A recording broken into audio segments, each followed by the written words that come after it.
I had been to the mating auction twice before, and both times I had stood on the block long enough for the auctioneer to clear his throat, apologise to the hall with his eyes, and move on to the next girl. So I knew the shape of the silence before it arrived. I had learned to brace for it the way you brace for cold water. Not because it stops being cold, but because flinching only makes the rest of the room watch you do it. I was 23, a woman grown by every pack law that had ever been read aloud over my head, and old enough to know that the law and the room rarely agreed on what a woman was worth. The law said I could be bid on. The room had already decided I would not be. The scar did that. It ran from the left corner of my jaw, down the side of my throat, pale and ridged, the kind of mark a fire leaves when it has had time to think about it. I had stopped covering it years ago. Covering it had only ever made people more curious about what was underneath. And what was underneath was worse in their imagining than in the cold light of the auction hall, where 100 candles found it and held it up for everyone to see. The hall was the great receiving room of the Iron Court, and it had been built to make small people feel smaller. Black stone, a ceiling lost in smoke and shadow, iron sconces shaped like reaching hands. At the far end, raised on a dais, sat the wolf throne, and on it the Alpha King. I had never seen him before that night. Few of us had. He did not come down among the packs. He ruled the Iron Territories the way winter rules the north, which is to say, completely and from a distance, and without ever once explaining himself. He was not what the stories had made him. The stories made him enormous, a creature half-shifted at all times, teeth and fury. The man on the throne was only a man. Broad through the shoulders, dark-haired, grey threading the dark at his temples, though he could not have been past 35. He sat very still. He had the stillness of someone who had learned that every movement he made would be watched and weighed, and had decided, long ago, to give the watchers nothing. What I noticed, because noticing was the only thing I had ever been good at, was the chair beside him. It was empty.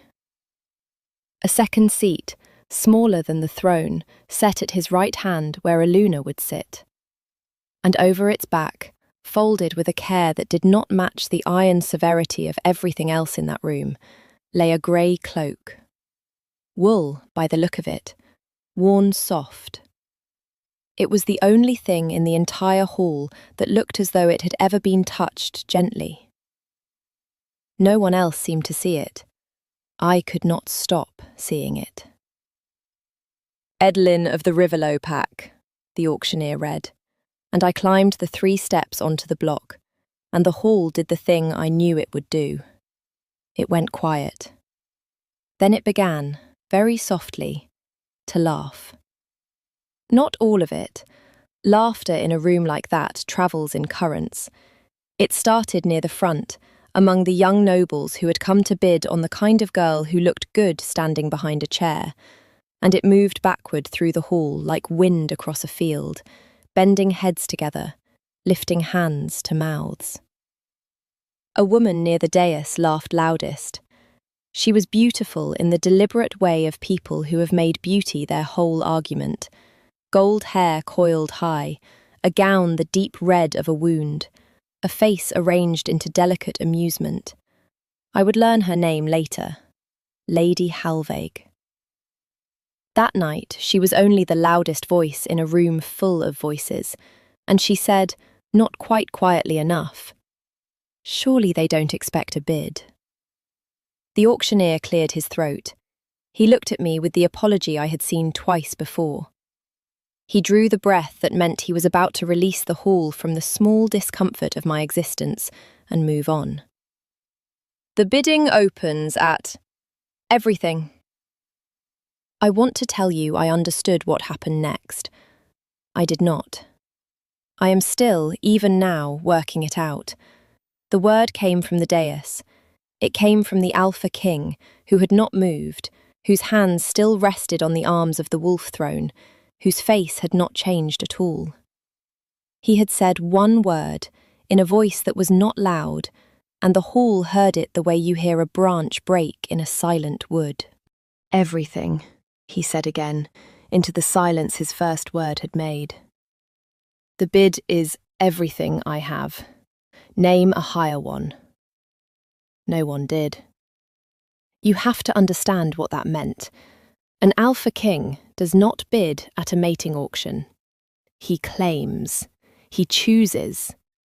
The auction was a courtesy the crown extended to the lesser packs, a place for nobles to trade daughters and alliances, and the king attended the way a mountain attends the weather around it, present, indifferent, unmoved. He had never once bid, not for anyone. The beautiful women had been paraded before that throne for years, and the throne had looked at them the way it looked at the wall. And now he had emptied the treasury of his attention onto a scarred omega from a river pack that no one in that room could have found on a map. I looked at him. It was the wrong thing to do. You do not meet the eyes of the Alpha King. Every child of the packs learns that before they learn their own name.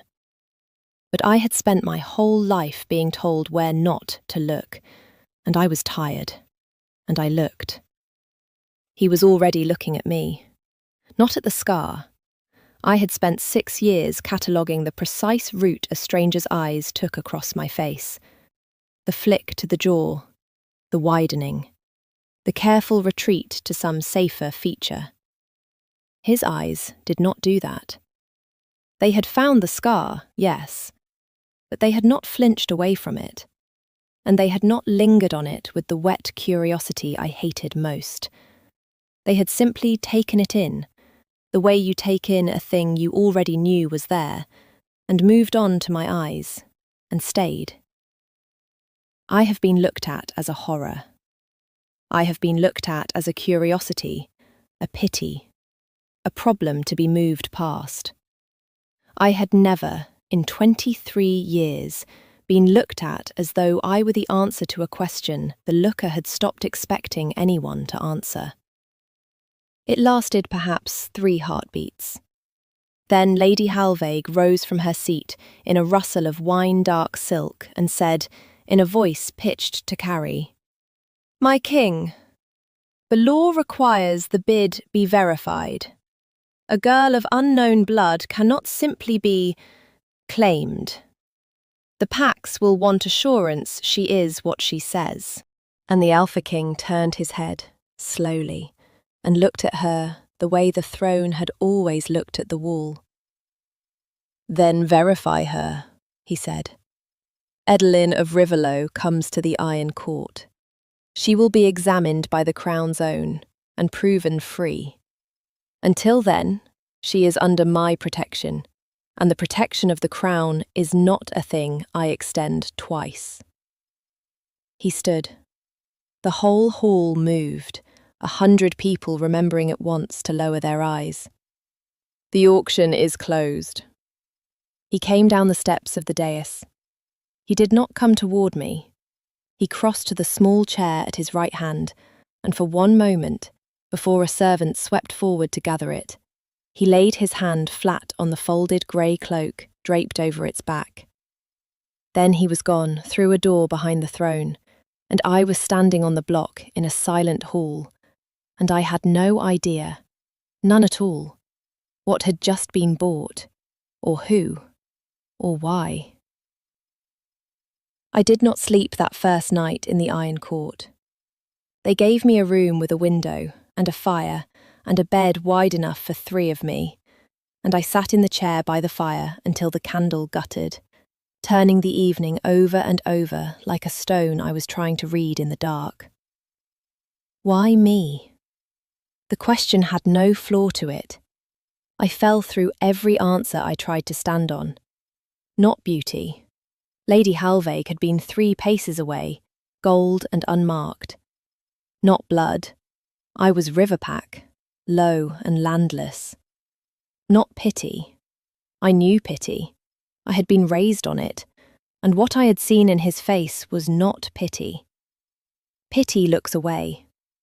He had not looked away. If you are still with me, stay a little longer. I promise you the part that comes next is the part I have never been able to explain to anyone, including myself. And if these scattered nights of mine are worth anything to you, you might consider walking the rest of the road with me.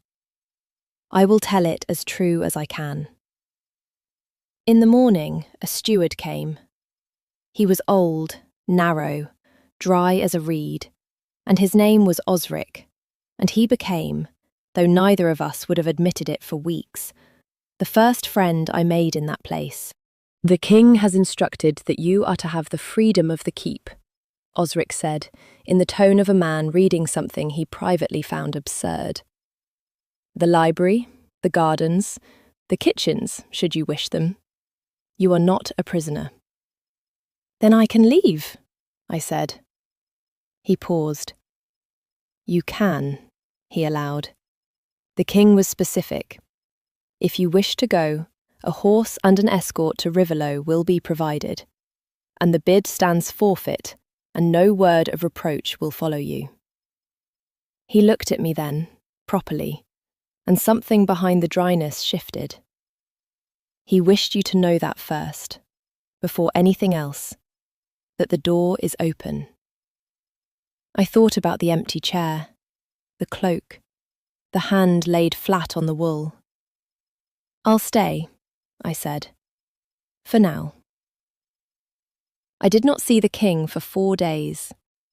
I saw the shape of him everywhere, in the way the servants moved, the way the court arranged itself around an absence, the way a question would rise in a corridor and die the moment his name entered it. That the man himself stayed behind whatever doors he kept, and I was left to wander a fortress built to make me feel small, refusing, on principle, to feel it. I found the library on the second day. It was the warmest room in the keep, which surprised me. I had expected the cold austerity of the rest, and instead found a low-ceilinged room thick with the smell of old leather and beeswax, a fire kept high, deep chairs worn at the arms.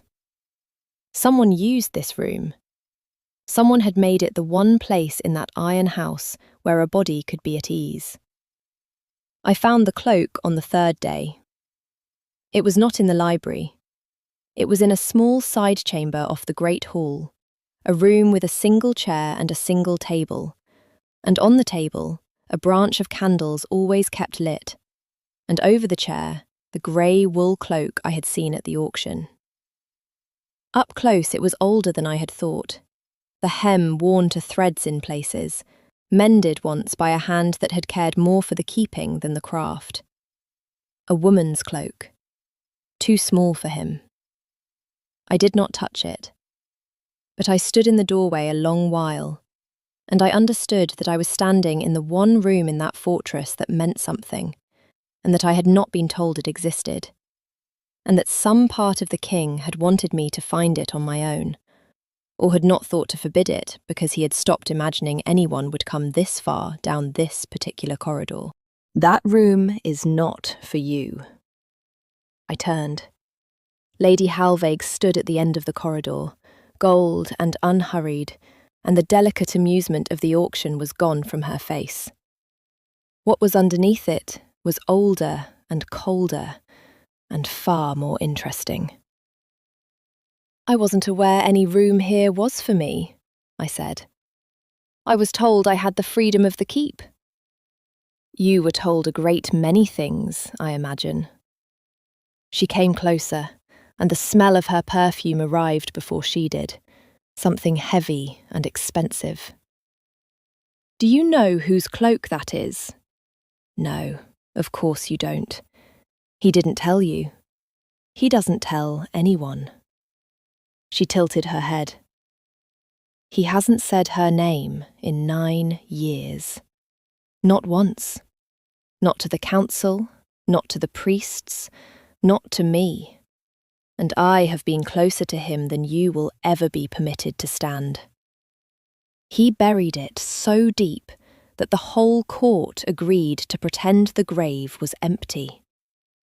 Her smile returned, thin now. And then you climbed onto a block with a burn on your throat, and he spent his entire fortune in a single word. Do you understand what you are, girl? You are not chosen. You are a wound he is pressing on to see if it still hurts. It was a cruel thing to say, and it was said with great skill. And the worst of it was that I could not be certain she was wrong. What was her name? I asked. Halveig's smile faltered, just slightly, just at one corner. I had asked the question she had built her whole speech to make me afraid to ask, and I had asked it plainly, and it was not the response she had rehearsed. That, she said, recovering, is not a thing you will live long enough in this court to learn. And she turned and went, gold and certain, and left me alone with the candles and the cloak, and a name no one in 9 years had been willing to say. I met him properly that night. I had gone back to the library. It had become my room more than my room had, and he was there, in the deep chair by the fire, a book open and unread on his knee, looking into the flames the way you look at something that is not there. He stood when he saw me. That too was wrong. Alpha Kings do not stand for Riverpack Omegas. I did not know the room was taken, I said. I'll go. Stay. It came out fast, before he had decided to say it. I watched it happen, watched the word leave him a half beat ahead of his own intention, and watched him absorb the fact that he had said it. He gestured, awkwardly, at the other chair. You like this room? It's the only warm one. Yes. Something moved at the edge of his mouth that on another man might have become the beginning of a smile. It always was. I sat. For a while neither of us spoke, and the fire did the work that fires do, and I found that the silence between us was not the bracing silence of the auction hall. It was a silence with room in it. You're wondering why, he said at last to the fire. Everyone's told me their version. Lady Halveig was very thorough this afternoon. His hand tightened on the arm of the chair. What did she tell you? That I'm a wound you're pressing on to see if it still hurts. I kept my voice level. That you haven't said a certain name in 9 years. That I shouldn't go into the room with the cloak. He was quiet a long moment. When he spoke, his voice had gone very careful, each word set down like a man crossing ice. The cloak belonged to my sister. It was not what I had expected, and he saw that it was not, and something in him eased a fraction at having surprised me. Not a lost mate, he said. Everyone assumes a lost mate. It is a tidier grief, and the court prefers tidy things. He turned the unread book over in his hands. My sister was younger than me. When our father died and the territories fractured, there were those who thought a boy king could be unmade if enough of his family died first. There was a fire. His thumb moved along the book's edge. She got the others out. 3 pups and an old woman, out a window, into the snow. She did not get herself out. By the time I reached the room, there was nothing to reach. I did not say I was sorry. People had said they were sorry to me my whole life, and it had never once helped. I said, instead, the true thing. The scar, I said. My hand rose to my throat before I told it to. You looked at it like you knew it. I have spent 9 years, he said, imagining the marks fire leaves. I did not have to imagine yours. He looked at me then, fully, the way he had in the hall. When the auctioneer called your name, and you climbed onto that block, and the whole room did what that room always does. I did not see a girl to be pitied, or claimed, or proven. I saw someone who had walked out of the thing that took her, and was still standing, and had stopped apologising for being alive to do it. His jaw moved once before he found the rest.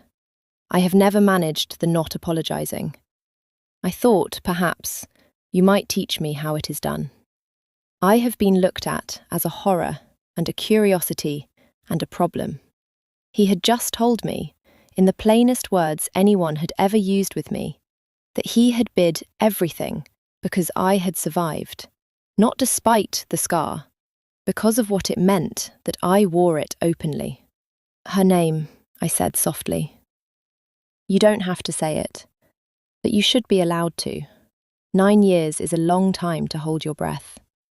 He did not say it, but he looked at me as though I had handed him something he had not known he was permitted to want.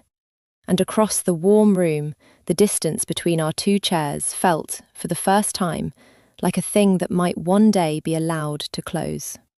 The court noticed before we did. That is the way of courts.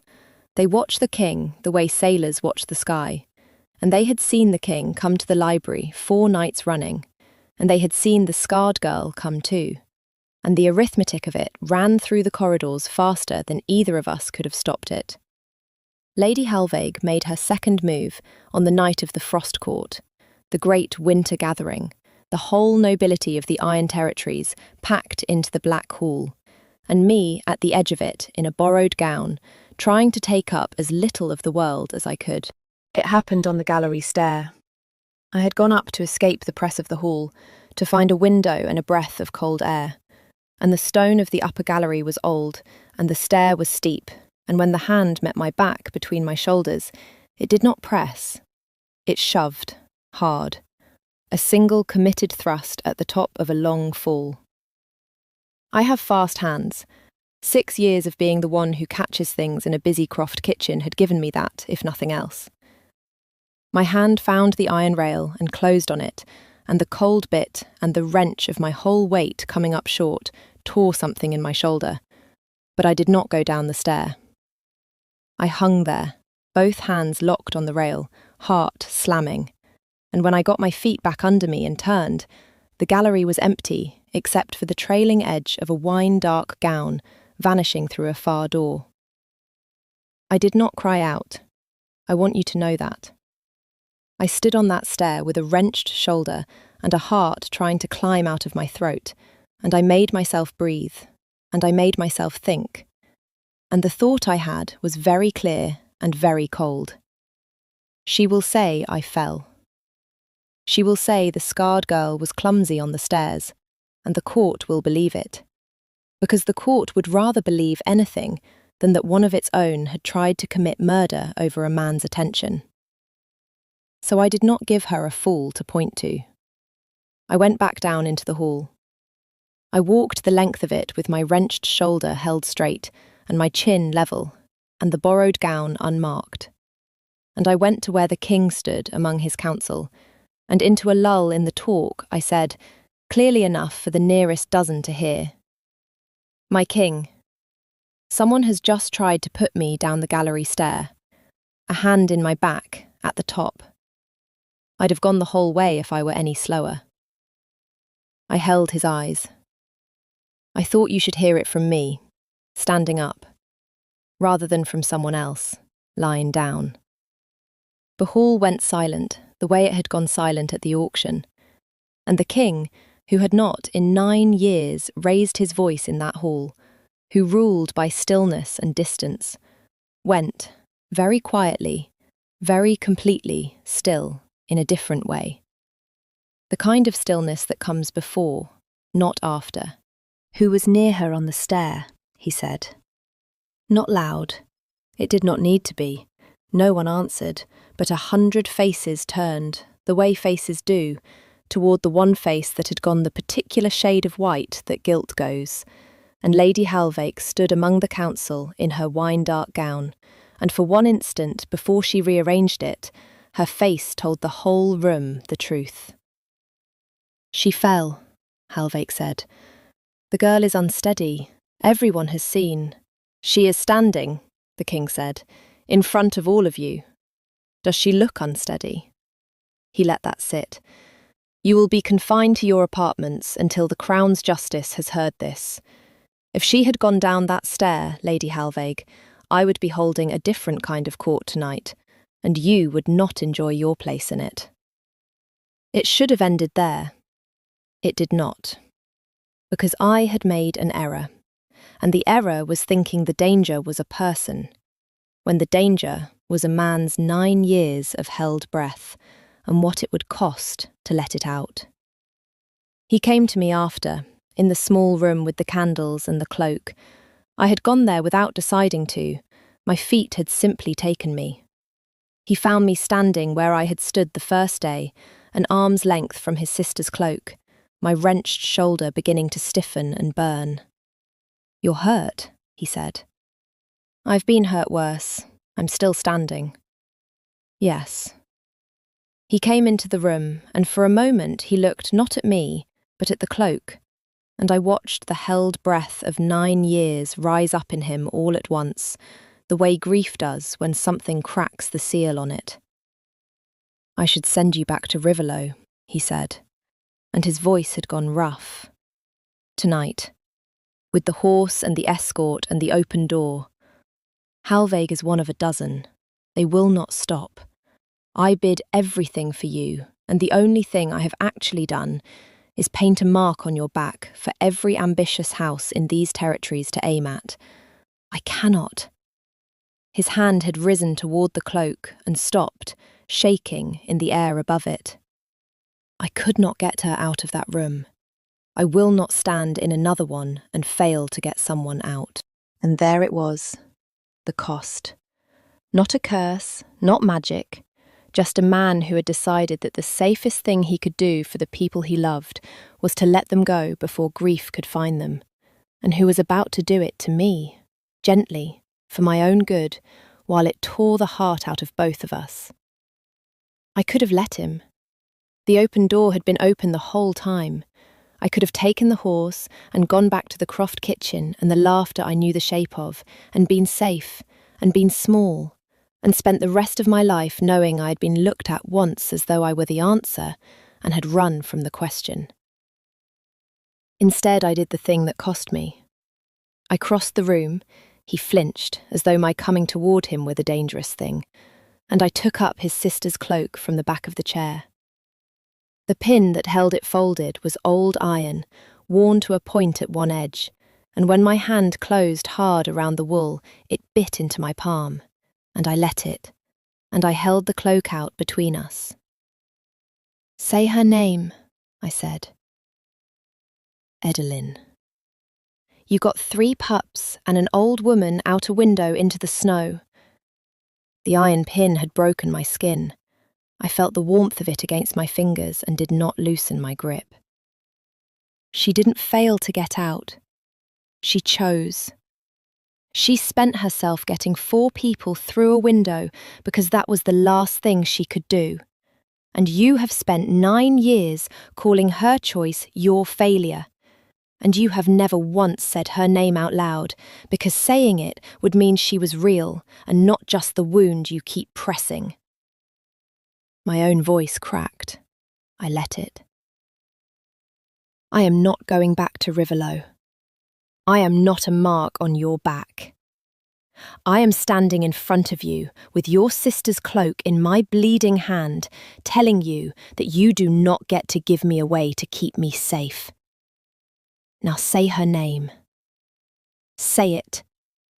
I'll be standing right here when you do. He looked at the cloak. He looked at my hand closed bloody around it. He looked at me. And the held breath of 9 years went out of him, and he said, in a voice I had to lean in to hear, a name.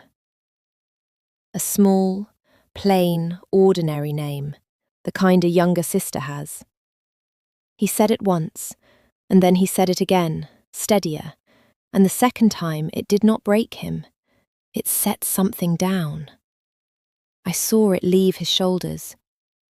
I saw 9 years of a man holding a door shut against his own grief finally, carefully, let the door swing open, and find that what was behind it was not a fire, but a girl who had loved him enough to climb out a window last. He did not reach for me. He reached for the cloak, our hands together on the worn grey wool, my blood on the iron pin, his grief finally with a name to wear. And we stood there a long time, the two of us, holding the one soft thing in that iron house between us, and letting it be held. The kiss came later, and it was not the point, and I will only tell you that when it came, it felt less like a beginning than like the moment a held breath is finally, fully released. That everything in me that had braced for the cold of being unwanted simply, at last, stopped bracing. Lady Halveg did not see another frost court. The Crown's Justice heard the matter, and the gallery stair had been seen after all, by old Osric, who had a steward's habit of being unregarded in corners, and who testified in his dry reed of a voice that he had watched Lady Halveg set her hand between my shoulders and push. She was stripped of her lands and her title, and sent north past the edge of the Iron Territories, to a cold holding where ambition has nothing to climb, and the dozen houses who had thought to aim at the mark on my back watched her go and quietly found other plans. The verification the law required was done, and I was proven free, and the matter of a river Pac Omega standing where a Luna stands was settled by the simple fact that the Alpha King had, for the first time in the memory of anyone living, looked at his court and dared it to object. The court, having seen what stillness in him meant, did not. We were claimed in the spring. I will not pretend the whole of the Iron Territories rejoiced. A court does not turn warm in a single season, and there were houses that smiled at me with their mouths and counted my scar with their eyes for a long while after. But the king placed the lunar circlet on my head himself, in the black hall, in front of all of them, and when he did, he spoke his sister's name aloud as a blessing over the joining. The second time the court had heard it in 9 years. And the first time it had been said as a thing to live beside, rather than a wound to hide. And there was not a sound in that hall but the fire. It is a year now since the auction. The small room off the great hall is still there, and the candles are still kept lit. But the cloak is not over the chair anymore. We moved it. It hangs now in our own chambers, folded with the same care, where I can see it from the bed. Because a thing you love should be kept where the living are, my husband says, and not shut away in a room you visit like a grave. He says her name easily now. He says it the way you say the name of someone who would have liked you. He thinks she would have liked me. I think she would have laughed at him, gently, for taking 9 years to learn what his own wolf knew in a single word across a crowded hall. I still have the scar, of course. Scars do not go anywhere. But I have stopped being able to remember, most days, that it is supposed to be the most interesting thing about me. Because in this house, no one looks at it that way. And you forget, eventually, the shape of a silence you have stopped having to brace for. They laughed when I walked out onto that block. They stopped when he stood up. I have wondered this whole year what the stories will make of it. The Alpha King who spent everything on a scarred girl from a river pack and could not, when pressed, explain why. I could explain it now. But some things are better kept where the living are, and held, and not held up for everyone to see. So I will only tell you this, and then I will let you go. He did not bid on me because I was beautiful, or unmarked, or safe. He bid because I had walked out of the fire and stopped apologizing for it. And the funny thing, the thing I still cannot quite get over, is that all that time, I thought I was the one who had survived something. Tell me, did you see it coming? what the cloak was. Or did you think, like I did, that it was a lost love he was hiding? Stay and tell me in the comments where you are listening from tonight, and what you would have done on that block when the whole room began to laugh. And if her side of the story is the side you want to keep hearing, stay with me. There are more of us than you'd think. The ones who walked out and stopped apologising. I'll keep telling them as long as you keep listening.